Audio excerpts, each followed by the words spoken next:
Sa videong ito, makikita na hawak-hawak ng isang lalaki ang isang Philippine tarsier habang kinukuhanan ito ng video. Maya-maya pa, kinuha naman ng kasama pa nitong lalaki ang isa pang tarsier at pilit itong pinangingiti sa harap ng kamera. Ang video ay mula sa social media vlogger na si Farmboy na taga Palumolok, South Cotabato, kung saan ginawa niyang content ang mga tarsier na nakita sa video. Matapos itong ma-upload sa Facebook, inulan ito ng maraming batiko sa publiko.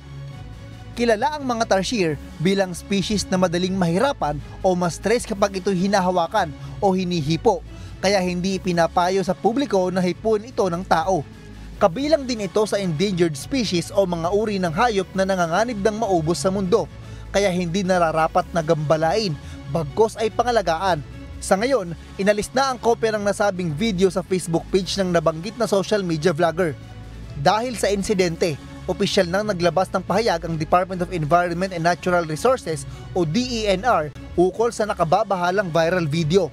Batay sa ginawang investigasyon ng kagawaran, pinakawalan na ng nasabing vlogger ang dalawang tarsier na nakita sa video. Subalit pinag-aaralan pa rin ng DENR ang mga posibleng hakbang kaugnay sa nangyaring insidente. MJ Vasquez, humahataw sa Balita Ngayon.